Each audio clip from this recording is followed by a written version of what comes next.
Hello, everyone. Father Scott Vanderveer here. And normally I would tell you I'm delighted to be here with you, but today I am not because I'm talking about a topic that I don't wish to talk about. It's gluttony. I don't want to talk about gluttony because it is a battle in my life, and it might be in yours too. Gluttony is when we become immoderate with a good thing. Gluttony happens whenever we don't listen to the little voice inside of us that says, wasn't that great? Wasn't that nice? That's enough now. That's plenty. Let's stop right there. That's a hard one for a lot of us. A lot of us live by the mantra, too much of a good thing is a very good thing. Other people don't even believe there could be such a thing as too much of a good thing. But I have a couple examples that seem almost universal that I think point it out pretty well to us. If you go out to dinner every night for an entire vacation, what if you go out to dinner every night, 7 nights in a row? Or if you're lucky, 10 nights in a row. By the end of that stretch of time, you cannot wait to have a home-cooked meal. You would give an arm to have a peanut butter and jelly on store-bought bread. There's something about it. If you go out to eat too many days in a row, you no longer enjoy it. They could put the most beautiful thing in the world in front of you, and what you long for is simple home cooking. The same thing is often true for most of us with coffee. You know how that first cup of coffee tastes? Oh my gosh, to get the first cup of coffee and the feelings that go along with that, the rush of caffeine and its attendant energy. But if you have 5 cups and someone says, would you like some more coffee? There's a feeling inside of you like, oh, no, thank you. What is it about what something like coffee tastes like when we've had enough of it, or in many cases, too much? What is it about that? Well, it's that we were made for moderation in all things, even moderation. We were made to be able to be moderate in the amount of things that we have. We have a stomach that's a certain size and no bigger. We have a schedule that always has 24 hours in it and cannot be expanded no matter how much we wish to. We have limits. We live in time and space. So it can feel like, wow, if one gin and tonic tastes this good and makes me feel this at ease, just imagine what 5 would do for me. But it's never a good idea to have 5 gin and tonics. It could be argued that because it is an intoxicant, because it contains toxic substance, maybe even 1 is too much. But of course, this is not about living a life of pristine self-control or abstinence. That's not what we're talking about today. We're talking about moderation. For some people, especially those with an addiction to alcohol, 1 is too many. As they say in the 12 steps, if you're an alcoholic, 1 drink is too much and 1,000 would never be enough. That's exactly why, for some people, the right amount is 0.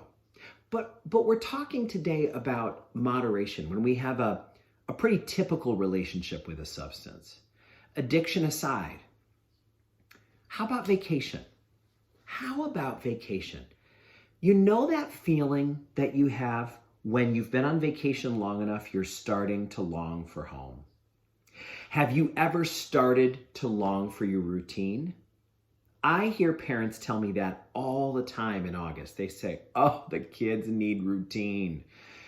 They're done with summer. We're done with it. It's not working anymore.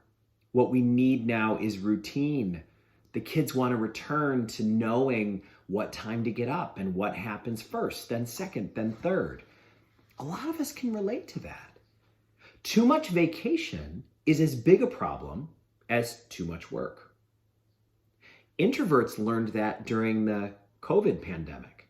Many people, my own mother included, who loves alone time, many people like her who enjoy their alone time incredibly, had too much of it. There was just too much isolation during that pandemic. You would think that somebody who loves and craves alone time would have been in their glory. And of course, for some of the time, perhaps that was true. But let's be honest, too much of a good thing is not a good thing. Too much of a good thing is too much. Coffee tells us that. Dining out tells us that. Too many days out of our routine tells us that. And so gluttony is the sin of trying to pretend that that's not true, of pretending that moderation is not important, that it's not given to us as a guide for happiness. I am somebody who loves the feeling of real extravagant dining. I like to eat, and I like to eat a lot. And I like to please my host by showing them that, yes, I would like seconds of this delicious thing and maybe thirds. But my body does not like that. My body tells me that when I go past a certain point, and it's usually a point that comes with a very quiet little voice in my head that says, that's enough now. Any more would be too much. And I ignore it and I blow past it. I will pay the price for that.